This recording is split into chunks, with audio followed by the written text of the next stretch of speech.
America is the only wealthy democracy in the world where mass shootings are routine. Charlie Kirk once said that was the cost of the Second Amendment. Now, after his death, some have begun to call him a martyr. But he was not killed for his Christian faith. He was killed in a country that tolerates gun violence. And I think that distinction matters. Let's get it.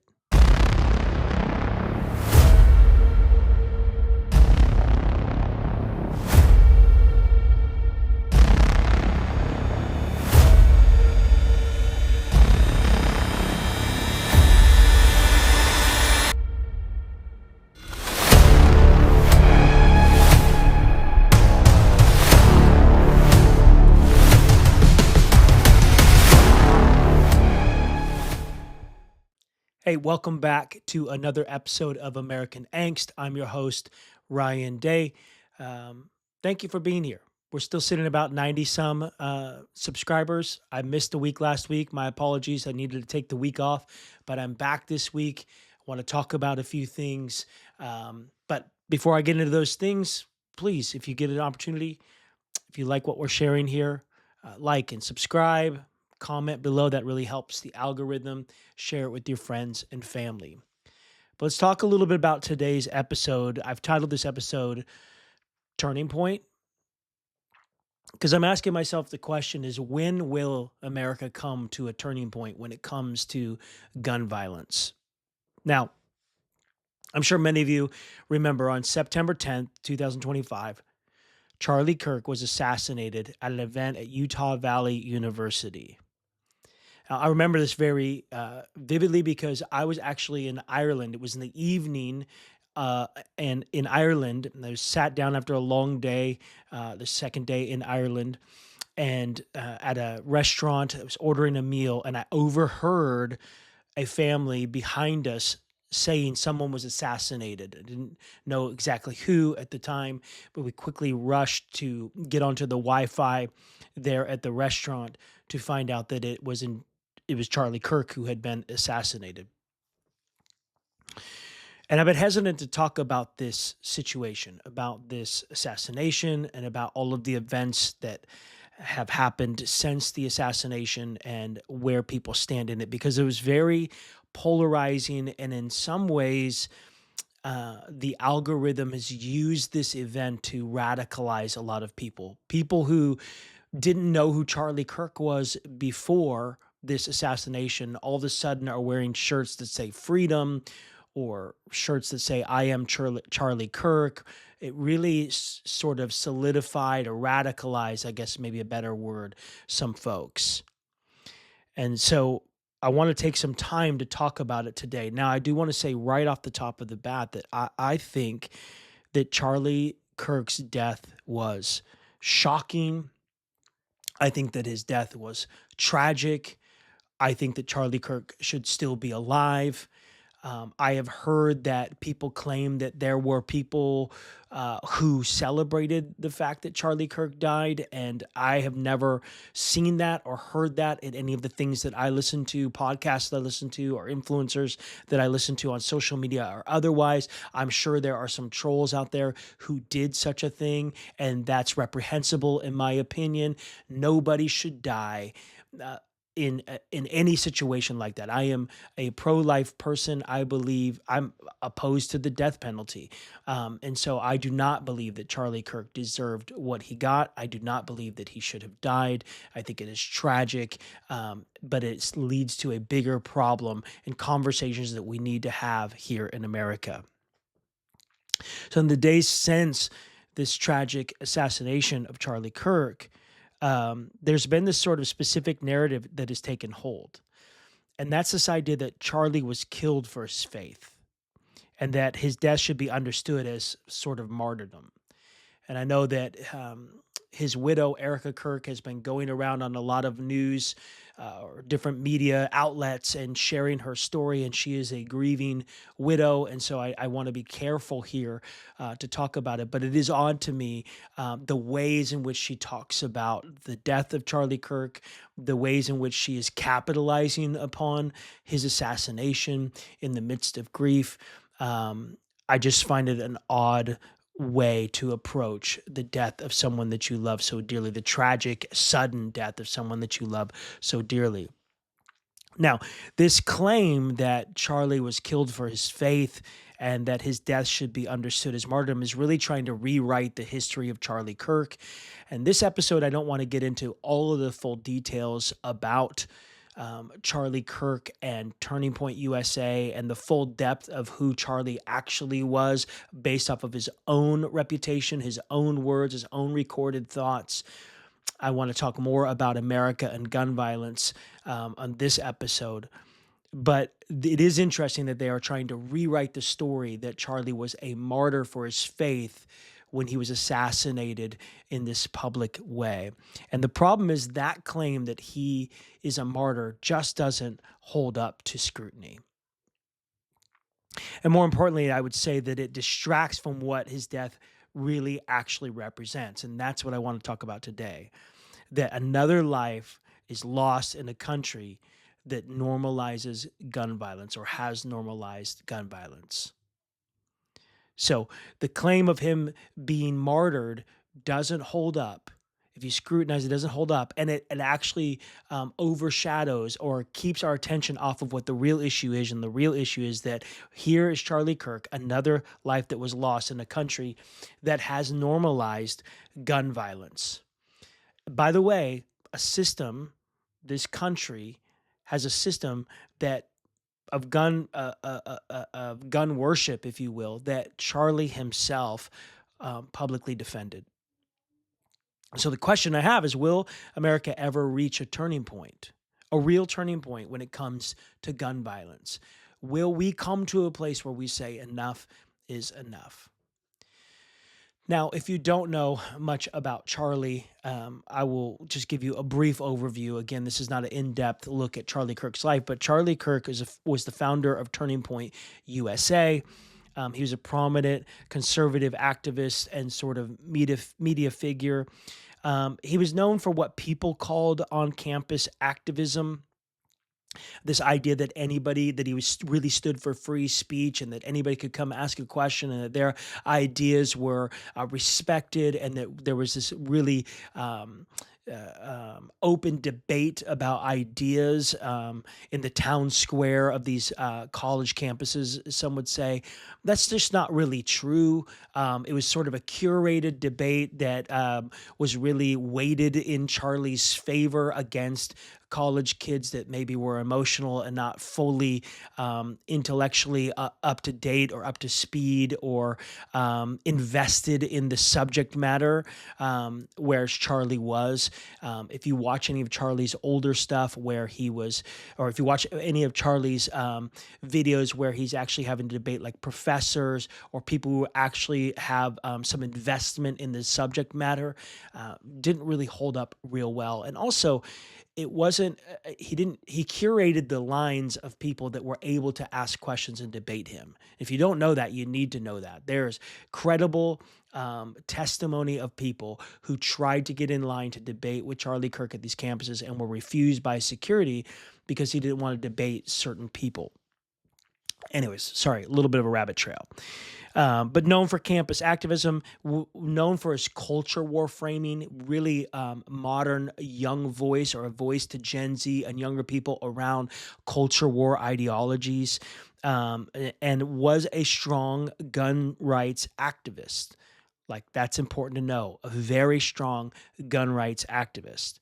Now, Christianity for Charlie Kirk was frequently invoked, but not really in a way that is normal among the lines of faithful Christians, if you will. And what do I mean by that? It was invoked more primarily in service to his political identity.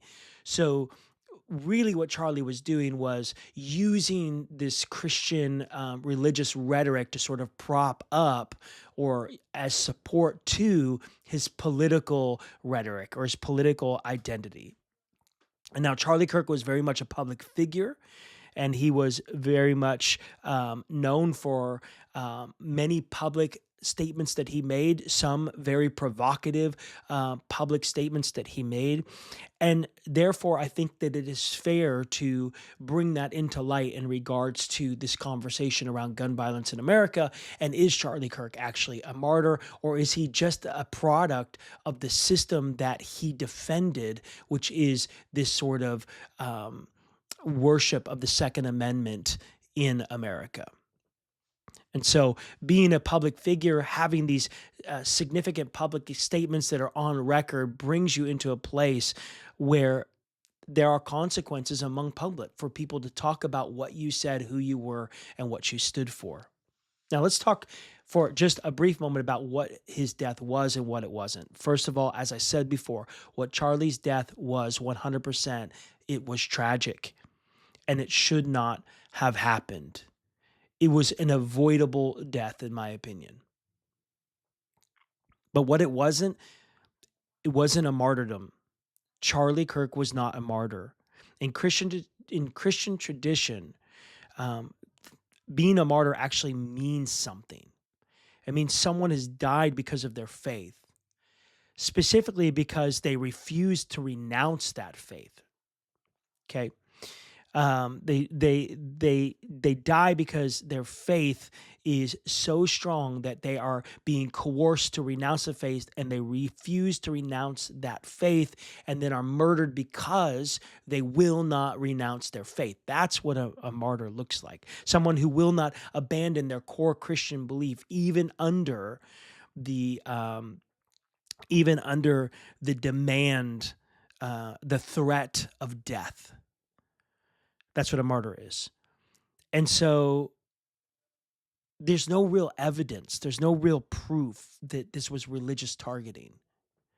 There's no real proof that there was some sort of demand for Charlie to renounce his faith, and if he didn't, that he was going to lose his life.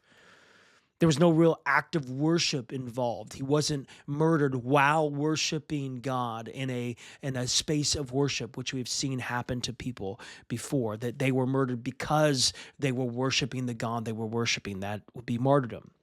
So calling this martyrdom adds a motive that isn't actually supported by the facts around the situation. And I would say that his death really is the fruit of an out of control gun culture in America. That's what his death was. His death was the fruit of an out of control gun culture in America. So let's talk a little bit about gun violence in America. So just in 2025 alone, just in this year alone, we've had hundreds of mass shootings, just about 400 by the end of November. I'm not sure if that stat is all the way up to today when I'm recording this, but about 400 mass shootings in America this year alone. And the year's not over. Every year, thousands of people are killed and injured. Again, this year alone, about 390 people have been killed. And I think it's something like almost 1,800 people have been injured by gun violence and mass shootings in America. And these happen there seems to be no place that is sacred or safe anymore. So these are happening in schools. They're happening in churches. They're happening in shopping malls. It's happening on college campuses. It's happening on military bases, concerts. You can name the places. There are so many places it's happening now. It's as if no places are safe from this sort of violence that America is experiencing in regards to guns. And these are not isolated incidents. These are not isolated tragedies. It's a pattern. It's a pattern that's been being tracked for a while now. America experiences more mass shootings than any peer nation by orders of magnitude. It's not even close. And it's not because Americans are uniquely evil, but because we are uniquely armed and, listen to this, uniquely unwilling to act. I am recording this on December, what's today? The 14th. Sunday, December the 14th. Just yesterday, another mass shooting at Brown University that left many dead and many more wounded. It's a pattern. And it's not a pattern because we are uniquely evil people in America, but because we are uniquely armed. And I think even more importantly, uniquely unwilling to act. When these tragedies happen, we offer thoughts and prayers, but never do we offer legislation. Never do we offer common sense gun laws. Never do we offer action that will actually help. Now, you compare us to other high income countries, and the US is an extreme outlier. But we're not an outlier like in mental illness rates. I know oftentimes people will say it's not a gun issue, it's a person issue, it's a mental illness issue. Or the real Christian people say it's a heart issue, which is ridiculous on its face. It's not that we are an outlier in mental illness rates. We're not an outlier in violence generally speaking. But we are an outlier in access to firearms and firearm related deaths. So lots of other countries that are high income countries experience the same sort of levels of mental illness, experience the same sort of levels of violence generally speaking, but do not, and again, by orders of magnitude, do not experience the levels of firearm related deaths or access to firearms that we have. And it's not a mystery. This is not a mystery. It is a policy environment. This is about the legislation that we refuse to write because of the Second Amendment and our worship of this thing. It is a policy decision. Matter of fact, it's a policy decision that Charlie Kirk himself supported. Charlie Kirk said this, and this is a direct quote from one of his podcasts. It's worth it. It's worth it to have a cost of, unfortunately, some gun deaths every single year so that we can have the Second Amendment to protect our other God-given rights. That is a prudent deal, he said. One more time for the kids in the back. Charlie Kirk said this, quote, "It's worth it to have a cost of, unfortunately, some gun deaths every single year so that we can have the Second Amendment protect our other God-given rights.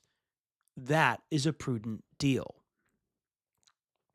So Charlie Kirk himself argued that gun deaths were an acceptable cost of freedom. And now his death is being treated as an injustice disconnected from that same system that he supported. Do you see the problem there? Do you see the hypocrisy and that idea that Charlie Kirk himself said that, hey, listen, in order to have the Second Amendment to protect all these other rights, we're just going to have to live with the fact that sometimes people are going to die tragic deaths via gun violence. But now, all of a sudden, his death gets to be treated as an injustice, disconnected from the system that he supported, that he helped in some ways build based off of the rhetoric that he used. The problem is you can't have it both ways. The hypocrisy is rich here. You cannot have it both ways. If mass shootings are the price of the Second Amendment, then Kirk's death fits within the framework that he defended, not outside of it. And I think that's a problem.